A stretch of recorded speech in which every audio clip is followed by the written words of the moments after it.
샬롬, 말씀 읽어주는 김기웅 목사입니다. 오늘도 기대하는 마음과 사모하는 마음을 가지고 하나님의 말씀 함께 읽겠습니다. 예레미야 36장 20절부터 32절까지의 말씀입니다. 고관들이 그 두루마리를 서기관 엘리사마의 집무실에 보관하여 두고 왕궁 뜰로 가서 왕에게 보고했다. 왕은 여우디를 보내어 그 두루마리를 가져오게 했다.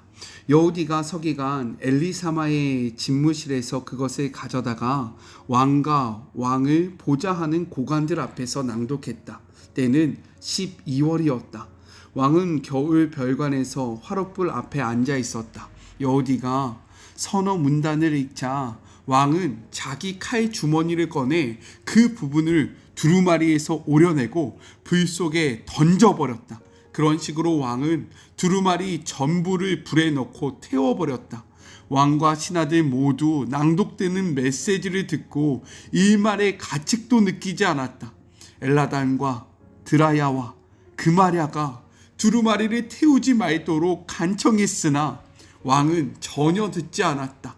오히려 왕은 왕자 여라무엘과 아리스엘의 아들 스라야와 압디엘의 아들 셀라마에게 명령하여 예언자 예레미야와 그의 서기관 바룩을 잡아오게 했다.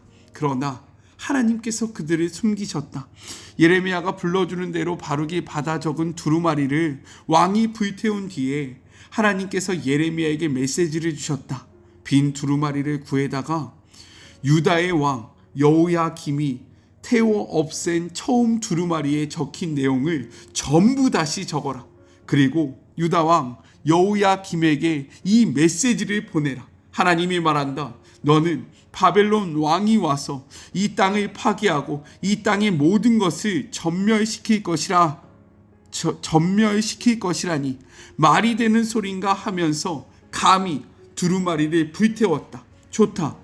하나님이 유다왕 여호야김에게 뭐라고 할지 알고 싶으냐? 들어라. 너희 자손 중에 어느 누구도 다윗 보좌에 앉지 못할 것이다.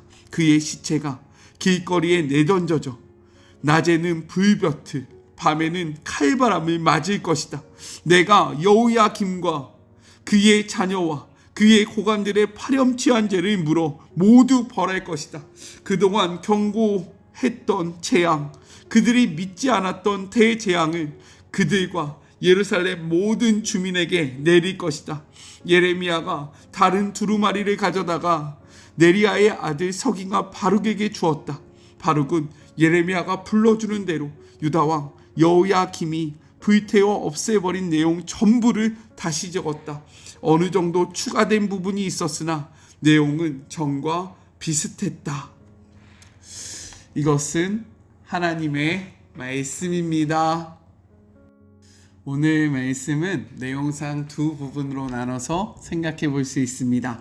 먼저 첫 번째 20절부터 26절 옷이 아닌 두루마리를 찢은 여호야김에 대해서 이야기를 하고 있습니다.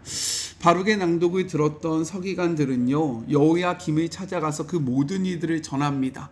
여호야김은 여우디를 시켜서 엘리사마의 방에 보관되어 있던 바룩의 두루마리를 가져오라고 명령합니다.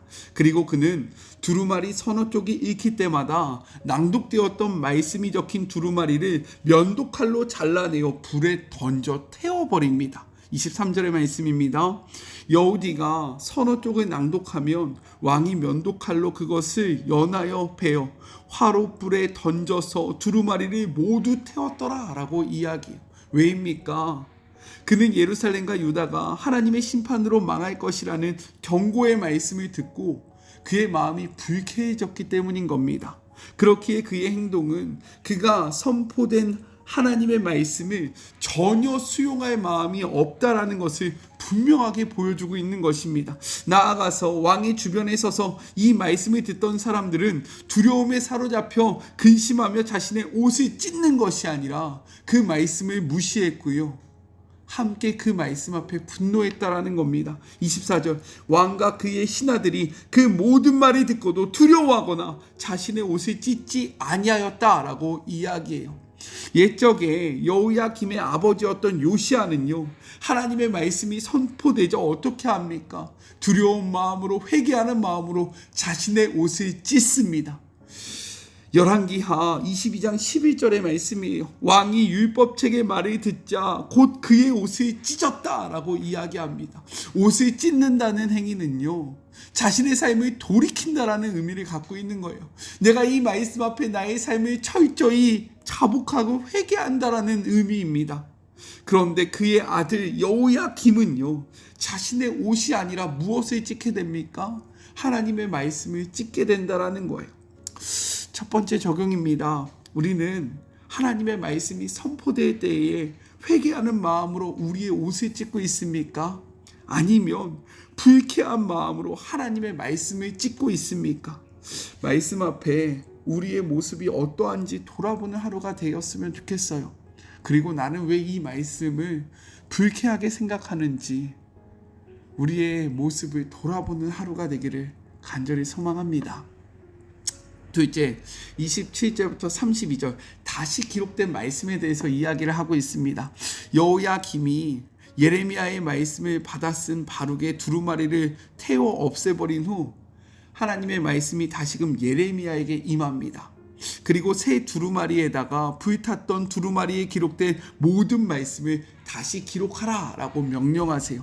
28절의 말씀입니다. 너는 다시 다른 두루마리를 가지고 유다의 여호야김 왕이 불사른 첫 두루마리의 모든 말을 기록하라 라고 말씀하십니다. 이어서 하나님께서는 말씀에 굴복하지 않고 오히려 완악하게 대항한 여호야김에 대한 심판을 선포하십니다. 30절이에요. 그러므로 여호와께서 유다의 왕 여호야김에 대하여 이와 같이 말씀하시느니라. 그에게 다윗의 왕위에 앉을 자가 없게 될 것이요 그의 시체는 버림을 당하여 낮에는 더위 밤에는 추위를 당할 것이다. 하나님께서 그를 버릴 것이다 라고 이야기하고 있는 겁니다. 더 나아가서 그 자리에 함께 하나님의 말씀을 듣지 않았던 자들을 향한 심판 역시 선포하세요. 31절입니다. 또 내가 그와 그의 자손과 신하들이 그들의 죄악으로 말미암아 벌할 것이라. 내가 일찍이 그들과 예루살렘 주민과 유다 사람에게 그 모든 재난을 내리리라 선포하였으나 그들이 듣지 아니하였다 라고 이야기합니다. 그들이 듣지 않았고 하나님의 말씀 앞에 반응하지 않았기에 하나님께서는 이 모든 일들을 행하시겠다라고 선포하고 있는 거예요. 왕 옆에 있었던 신하들이 해야 하는 역할은 무엇입니까? 왕이 듣지 못하면 그 왕이 들을 수 있도록 조언하는 역할을 해야 하는데 왕의 비위를 보면서 그의 심기를 거스를까 봐 왕처럼 하나님의 말씀을 거부했기 때문에 하나님은 그들에게도 심판을 선포하고 계신 겁니다. 성경의 말씀을 보면요, 이러한 말씀이 있어요. 내가 하나님을 두려워하랴 사람을 두려워하랴. 우리는 누구를 두려워하며 살아가고 있습니까? 이 마리목을 보고 있는 우리 사랑하는 마리목 가족들은 누구를 두려워하며 살아가고 계세요?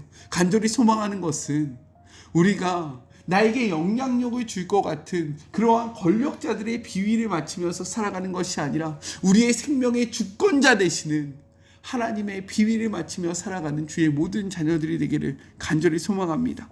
그리고 32절은 이렇게 기록하고 있어요. 32절입니다. 이에 예레미야가 다른 두루마리를 가져다가 네리야의 아들 서기관 바룩에게 주매 그가 유다의 여호야김이 불사른 책의 모든 말을 예레미야가 전한 대로 기록하고 그 외에 그 같은 말을 많이 더 하였더라 라고 이야기합니다. 하나님이 처음 주셨던 말씀보다 더 많은 말씀이 기록되어졌다 라고 이야기해요. 추가된 말씀이 무엇이겠습니까? 하나님의 말씀이 듣지 않았던 여호야김과 그리고 그와 함께 하나님의 말씀을 무시했던 신하들을 향한 심판의 메시지가 더해졌다라는 거예요. 이 말씀은 무엇을 이야기하는 겁니까? 여호야김이 두루마리에 기록된 말씀은 파괴했으나 하나님의 말씀은 파괴할 수 없음을 분명하게 선포하고 계시는 겁니다. 그래서 두 번째 적용이에요. 나의 삶 속에 추가될 하나님의 말씀은 어떠한 내용이라고 생각하십니까? 예레미야가 더 추가적으로 하나님께서 그에게 말씀하셨던 내용은 심판의 말씀이었습니다. 우리의 삶에 추가될 하나님의 말씀은 무엇일까요? 우리의 모습을 돌아보는 하루가 되었으면 좋겠고, 그 이유가 무엇인지도 한번 생각해 보셨으면 좋겠어요. 정말로 칭찬의 메시지가 선포될지, 아니면 구원의 메시지가 선포될지 우리의 삶을 돌아보며 생각해 보셨으면 좋겠고, 듣지 아니함으로 심판으로 나아가는 것이 아니라 듣고 돌이킴으로 구원으로 나아가는 하루가 되기를 간절히 소망합니다. 우리 같이 기도할까요?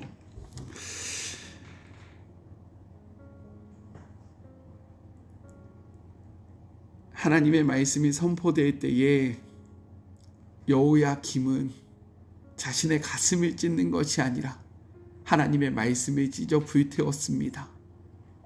우리는 어떠합니까? 하나님의 말씀이 선포되어질 때 우리의 마음을 찢습니까? 아니면 하나님의 말씀을 찢습니까? 이 말씀 앞에 우리의 삶을 진실되게 돌아보기를 소망합니다. 우리의 삶 속에 추가될 하나님의 메시지는 무엇입니까? 심판의 메시지입니까? 구원의 메시지입니까? 나는 하나님의 말씀 앞에 어떻게 반응하고 있는지를 돌아보며 우리의 삶 속에 추가될 하나님의 메시지가 무엇인지를 진지하게 고민하는 우리 사랑하는 마리모 가족들이 되게 하여 주시옵소서. 주의 종은 오늘 주의 말씀을 들고 지역 아동센터에 나아가 말씀을 전합니다. 우리 사랑하는 아이들이 말씀을 들을 때에 살아나게 하시고 그들의 심령이 새로워지고 주 예수 그리스도를 받아들일 수 있는 역사가 일어날 수 있도록 축복하여 주시고 함께하여 주시옵소서. 주님을 기대합니다. 주님을 바라봅니다. 주님을 소망하며 거룩하신 예수 그리스도의 이름으로 간절히 기도드립니다. 아멘. 네, 기도했던 것 같이 오늘 저는 4시 40분에 우리 지역 아동센터에 있는 아이들에게 말씀을 전하러 갑니다. 이 시간이 참 귀해요. 한 40-50명의 아이들에게 말씀을 전할 때에 하나님의 은혜가 가득할 수 있도록 함께 기도해 주시면 너무나도 감사하겠습니다. 저는요 또 내일 만나도록 할게요. 사랑하고 주님의 이름으로 축복하면서 오늘 하루도 힘내세요. 우리 내일 만나요. 안녕. 오늘도 수고하셨습니다.